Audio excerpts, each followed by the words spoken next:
Fala aí, pessoal ligado no canal da FMU TV. Eu sou Arthur Silvestre, apresentador do Depois da Aula.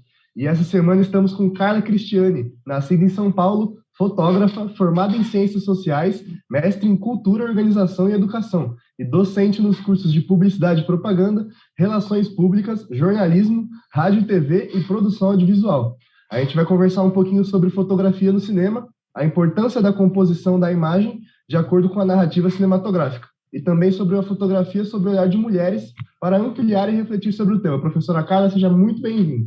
Boa tarde, tudo bem, Arthur? Eu que agradeço o convite, me sinto muito honrada por participar dessa conversa com vocês, e vamos lá. Pro, a gente vai começar falando um pouquinho aqui, como a senhora mesmo já disse numa das suas aulas de captação, a fotografia na tela do cinema revela a narrativa textual por meio de imagens. Você podia falar um pouquinho dos principais conceitos e técnicas que podem traduzir sentimentos e sensações do roteiro para a tela? Tipo, cor, textura, essas coisas. Posso. Então, aí a gente já entra na discussão sobre a composição fotográfica, né?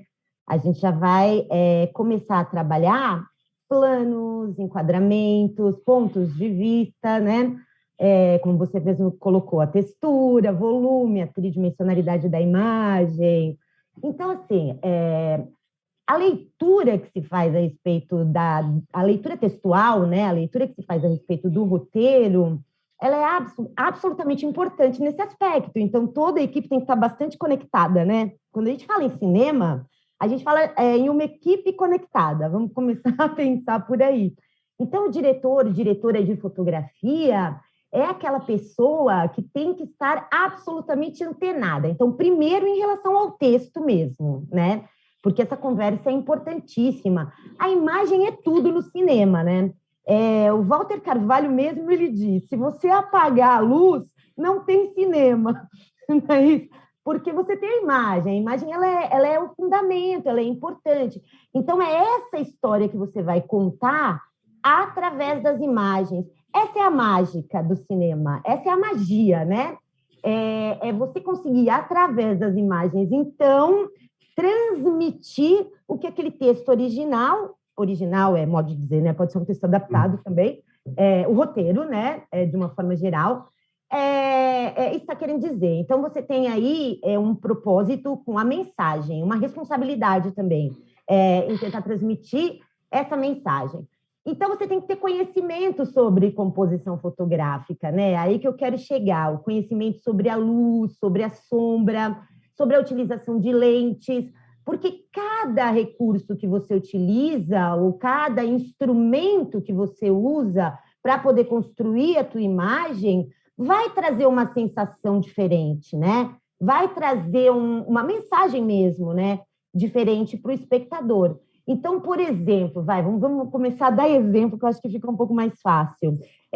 Você está ambientado numa cena onde você tem um almoço.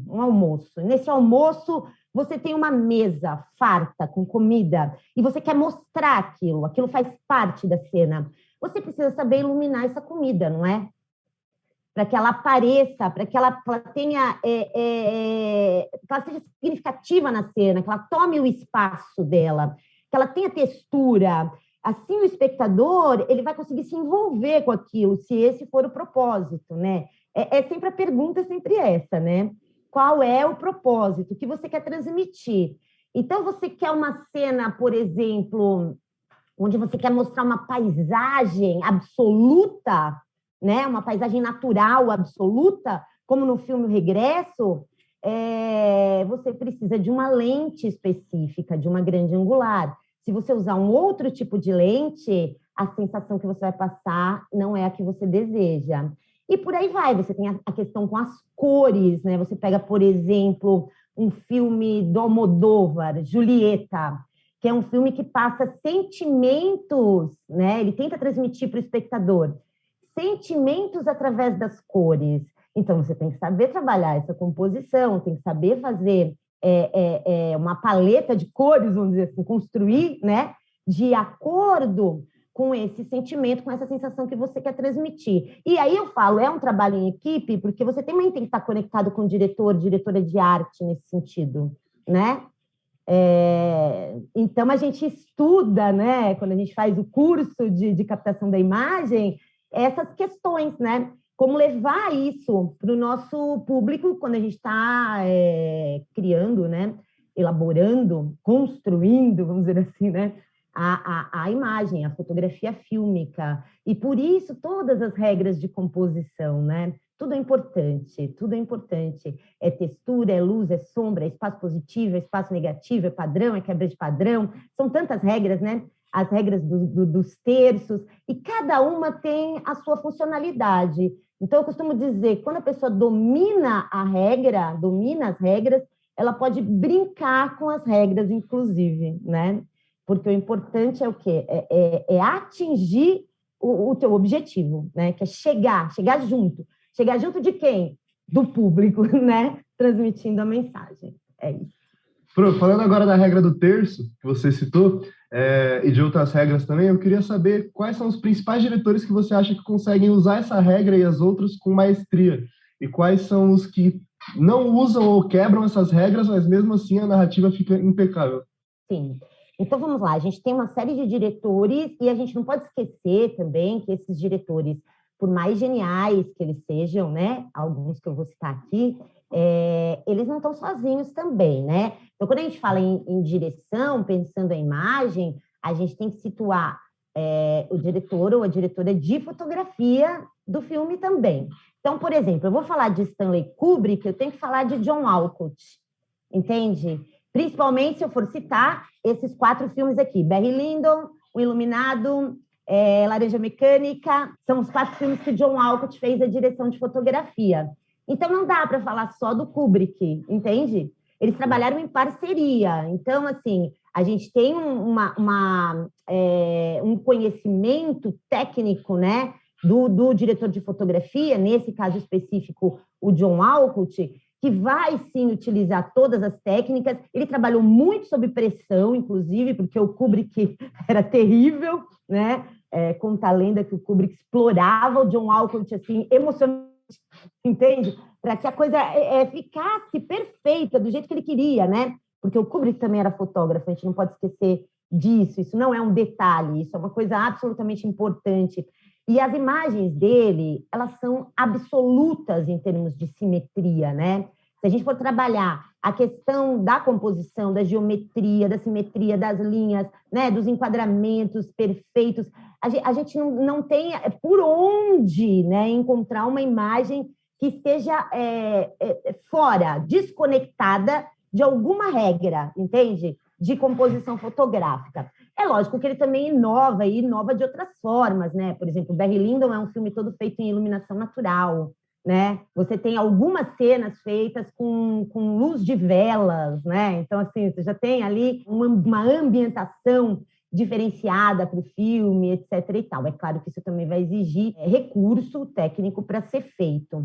Agora, as cores, por exemplo, eu não tenho como não falar de Almodóvar quando eu falo em cor, né? Já cito novamente.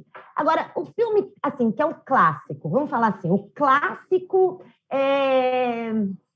que é uma aula de fotografia, que esse a gente não pode deixar de mencionar aqui, é o Cidadão Kane, do Orson Welles. E aí a gente tem algo de muito inovador, muito inovador. É um filme de 41, mas ele é absolutamente inovador. Por que eu estou dizendo isso? Porque o cinema, até então, ele tem uma característica que é trabalhar a nitidez, né, em primeiro plano e um desfoque, né, no segundo plano, etc. Ou brincar com essa questão dos planos, né, com foco e desfoque. O cinema faz muito isso, sempre fez muito isso, tá? O Orson Welles falou assim, vamos fazer diferente em Cidadão Kane, vamos deixar tudo focado, tudo muito nítido, absolutamente nítido, para que o espectador tenha a sensação de realidade. A ideia dele era essa, porque na cabeça dele, a brincadeira é mais ou menos assim, quando a gente está olhando, né, ao nosso redor, a gente vê tudo com uma relativa nitidez, não é? Nós, pessoas comuns, né? Homens, mulheres, pessoas comuns, estamos aí no nosso dia a dia, olhando e vendo as coisas com uma certa nitidez, considerando que a gente não esteja com nenhum probleminha visual, né? A gente vai ver as coisas com uma relativa nitidez. Então, ele quis reproduzir isso no Cidadão Kane, entende? Então, você tem algumas cenas clássicas do filme onde a imagem ela é tão nítida e o plano é geral, né? O plano é geral, normalmente, porque poucos detalhes, porque poucos planos fechados, né? Porque ele usa a grande angular justamente para deixar tudo muito nítido e com profundidade de campo, entende? A grande angular, ela traz profundidade de campo. Então, a ideia é essa. Então, isso foi absolutamente inovador para o cinema naquele período, né? Muito inovador, na medida em que ninguém fazia. E quando você pega um frame do filme, tem algumas cenas específicas onde isso fica mais claro. Você tem uma cena do protagonista do lado de fora da casa, por exemplo, ele está na neve e tem um trenó ali, e aí você tem a câmera passeando, ela vai fazer esse passeio, ela vai filmar essa cena e depois ela vai entrar para a casa do protagonista e vai mostrar todos os objetos, vai fazer um passeio pela casa. É tanta coisa, mas é tanta coisa que a gente tem que olhar essa cena várias vezes, a gente tem que trabalhar com a ideia dos frames mesmo, para conseguir perceber todos os detalhes que tem na casa. E a ideia era justamente essa, tá? Mostrar tudo do ambiente, né? Através, então, da grande angular. Eu acho genial isso, genial para a época, né? A gente tem aí uma perspectiva, vamos dizer assim, fotográfica que ainda não era recorrente. Além disso, a gente ainda também, neste filme, tem o plongé e o contra-plongé usados, assim, de uma forma... Olha, ele abusou. Abusou desses pontos de vista, vamos dizer assim, que também não eram usados, entende, no cinema, com tanta recorrência. Então, a gente pode destacar isso como algo que é absolutamente inovador. Orson Welles. Fica a dica para quem não viu ainda, então, o Cidadão Kane. É um bom filme, hein? Lembrando que é Greg Toland, tá? O diretor de fotografia, porque a gente tem que sempre situar essas pessoas.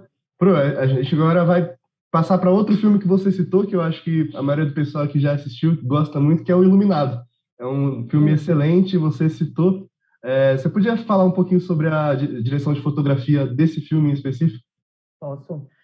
John Alcott ali, ele foi sensacional, né? Junto com Kubrick, obviamente, né? Você tem muita relação. A questão da simetria desse filme, ela é absoluta, né? Quando você vai trabalhar a questão geométrica, a geometria das imagens, a simetria, as linhas, a geometria de um modo geral mesmo, retângulos, triângulos, quadrados, né? A cena do corredor, ela é incrível, né? Você tem aquelas linhas paralelas, né, em perspectiva, né? Dando aquela sensação, então, de alongamento da imagem, né? Você também tem a utilização de lentes específicas para isso. É um olhar muito, muito pontual, né, do John Alcott e do Kubrick, para trazer toda aquela sensação de mistério e toda aquela tensão, vamos dizer assim, né? É que o filme ele é simétrico e tenso ao mesmo tempo, né? Então, assim, você usa um recurso visual que ele traz uma certa segurança, entende? Por conta da simetria. Parece que você está encaixado ali, você sabe onde você está. Mas a trama ela é tão absoluta e a luz e sombra que é utilizada ali para trabalhar essa ideia do que pode ser revelado e do que ainda não pode ser revelado, do que deve ser ocultado para trazer esse clima de tensão, é espetacular, isso é fabuloso, é fantástico, é incrível, é um filme, assim, é aula de fotografia também, né? É aula de fotografia. Esses daqui são todos aula de fotografia. Sim. Bruno, agora a gente vai falar de um assunto meio triste, que é o fato de que a direção de fotografia ela é uma das funções que menos emprega mulher no audiovisual, no Brasil e no resto do mundo também. Para a gente dar um pouco de visibilidade, quais são as diretoras que você acha que deveriam ser citadas aqui agora, que todo mundo devia conhecer? Tá. Realmente é lamentável, né? Mas tem uma boa notícia. Eu tenho uma boa notícia a respeito disso. Apesar das mulheres ainda não terem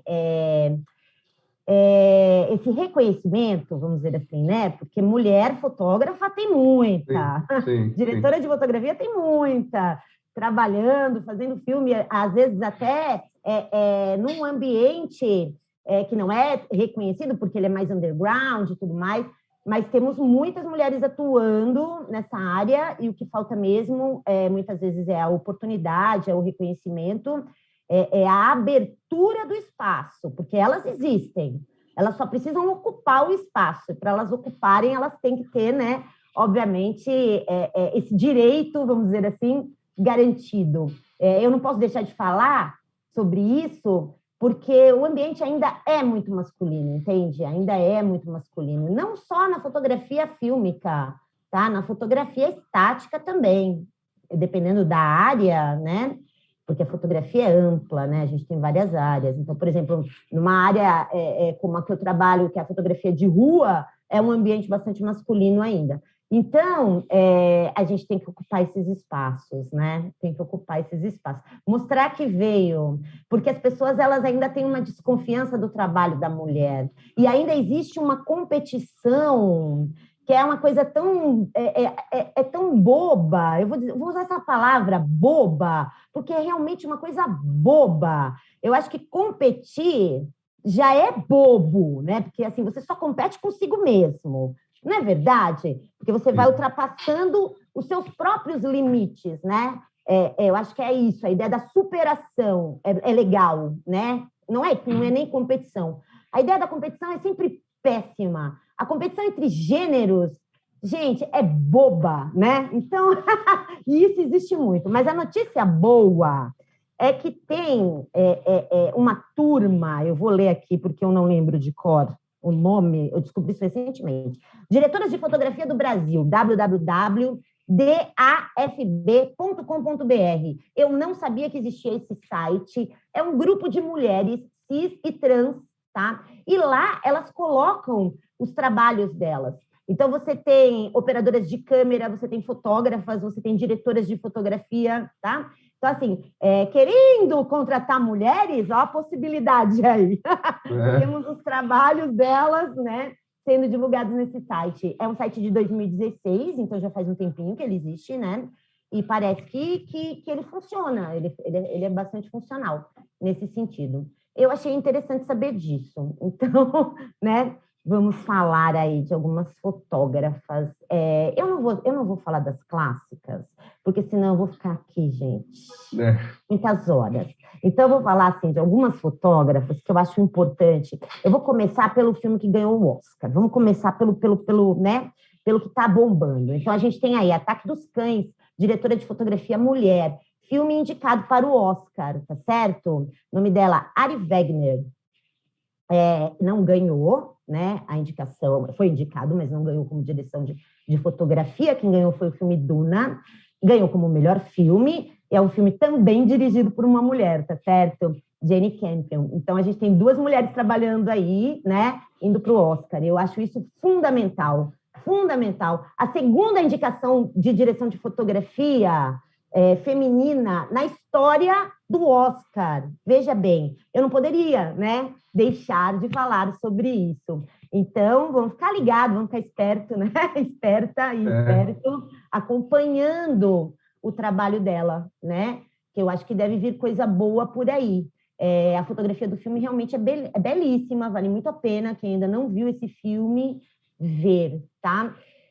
Eu vou citar aqui também, no Brasil, Andréa Capella, com um documentário.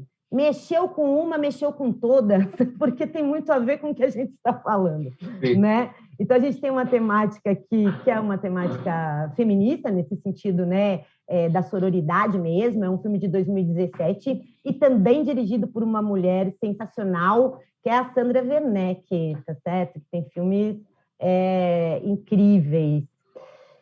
Vamos lá, a Carla está selecionando, porque são muitas, mas eu gosto muito da fotografia, ainda no Brasil, de Heloísa Passos. Adoro, né? Viajo porque preciso, volto porque te amo. Quem não viu esse filme, né? Incrível, uma fotografia genial. Então, quem não viu, fica aí e procurem, tá? A obra de Heloísa, que é fundamental. Deixa eu ver mais alguém. Bom, Agnès Varda, né, gente? Aí, né, mais de 50 filmes, tá certo? Como cineasta, como fotógrafa, muitos filmes ela faz também, né? A direção de fotografia, não tem como não falar, né, sobre ela. A Ana Miliarte, né, ela é diretora de geral, diretora do filme, né, em geral do filme. Mas em Que Horas Ela Volta, teve uma mulher na direção de fotografia, que foi Bárbara Álvares, então também é interessante saber disso, ir atrás do trabalho dela. Aí a gente tem a Rachel Morrison, que é uma americana, que fez Pantera Negra, por exemplo, a direção de fotografia de Pantera Negra. Acho bacana ir atrás dela também, né? Tem a Charlotte Bruce, que fez o Fences, que também é um filmão, uma fotografia genial. A Kristen Johnson, que fez o Edward Snow. Gente, o que é isso? É um documentário muito, muito, muito bom. Quem mais? Acho que é isso, né, gente? Acho que é isso. Senão a Carla vai ficar aqui. A Cristina Leal, eu tenho que falar de Cristina Leal. Ela é diretora, não é diretora de fotografia, mas ela fez um filme sobre os diretores de fotografia, que é Iluminados. É um filme que eu adoro trabalhar em aula, que tem lá 6 diretores de fotografia, homens, tá certo? Mostrando o trabalho deles. É a mesma cena, né? E como cada um aborda aquela cena, como cada um, lógico, são perspectivas, são olhares diferentes e são sensações diferentes que eles querem transmitir. Só que a gente às vezes não fica atento a este detalhe, que não é um detalhe, né? É muito importante. A diretora geral é uma mulher, e o nome dela é Cristina Leal. Então, palmas para ela, que colocou 6 homens ali. Palmas para todas, né? Palmas para todas, para mostrar como é que se faz a fotografia fílmica. E ela foi orquestrando essa brincadeira, e foi muito bem orquestrada, né? Um filme incrível, vale muito a pena ver. É isso. Fica aí a dica, hein? Para finalizar aqui agora, eu queria saber quais são, de todos, dos diretores e diretoras de fotografia, quais são os que mais te inspiram e que você acha que mais agregam para um estudante de direção de fotografia nos dias de hoje? Gente, eu vou ter que falar do Vittorio Storaro, né? Porque eu não falei. E assim, ele é fundamental. O Vittorio Storaro é um italiano, hoje em dia ele tem mais de 80 anos, ele ainda está na ativa, ele fez filmes incríveis. Ele é um diretor de fotografia extremamente inovador, porque ele é o cara, entende? Que trouxe a iluminação diferente, uma iluminação mais próxima da pintura, especialmente do barroco de Caravaggio, tá certo? Para o cinema. Nunca ninguém tinha feito isso antes de Vittorio Storaro. Então, a fotografia fílmica dele é fabulosa. Não há como ser diretor, ser diretora de fotografia sem entender Caravaggio, porque é tão característico, sem entender Vittorio Storaro, com seus filmes incríveis, geniais. Ele trabalhou muito com Bertolucci, com Coppola, com Woody Allen. Eu destaco aqui O Conformista, que é um filmaço do Bertolucci, Apocalipse Now, do Coppola, genial. Esses filmes todos, direção de Vittorio Storaro, tá certo? Café Society, do Woody Allen, Último Tango em Paris, Último Imperador, de Bertolucci. É um filme, gente, com uma fotografia absoluta. E assim, mas se eu tiver que escolher um, é Apocalipse Now, tá? Para você entender a fotografia de Vittorio Storaro, eu deixo Apocalipse Now como uma grande dica. E ele influenciou muitos outros diretores de fotografia, entende? Inclusive o nosso Walter Carvalho, que é um diretor de fotografia brasileiro, muito bom, por sinal, já declarou, né, que recebeu influências, né, do Vitória Storaro, claro, né, não tem como não receber. E se eu tiver que escolher uma mulher, assim, eu vou escolher a Agnes Varda, porque é clássica, né, e são muitos filmes. A gente tem uma abordagem fotográfica bastante eclética até, né, porque os filmes dela tratam de temáticas diversas e a forma, né, de abordar também, em termos de composição de luz, de sombra, nesse sentido que eu estou querendo dizer, é também bastante diversificada. Ela é irreverente, digamos assim, irreverente. Eu coloco ela na linha dos irreverentes, adoro, maravilhosa. Mas também deixaria aqui a dica de ouro, a Ari Wegner, que eu já falei, né? A Ari Wegner, como a promessa, tá? Que é a que fez o Ataque dos Cães, para a gente seguir. E Heloísa Passos como uma das brasileiras. Tem muitas, mas eu deixaria ela aí como uma indicação central, por hora. Professora, muito obrigado por essa entrevista aqui hoje. Tenho certeza que o pessoal de casa vai se interessar muito sobre o assunto, e ainda mais com esses nomes gigantes que você citou. Eu que agradeço o convite, como já disse, me senti honrada e espero ter contribuído mesmo, né, acrescentando esse repertório, né, ampliando o repertório das pessoas, e para que elas possam, então, ir atrás e aprofundar, né, a respeito desses nomes todos. Muito obrigada, Arthur, equipe, e esse programa incrível que vocês estão conduzindo tão bem. Muito obrigada, agradeço. Para você aí em casa, esse foi o Depois da Aula dessa semana. Muito obrigado por ter acompanhado a gente até aqui. Semana que vem eu volto com mais um.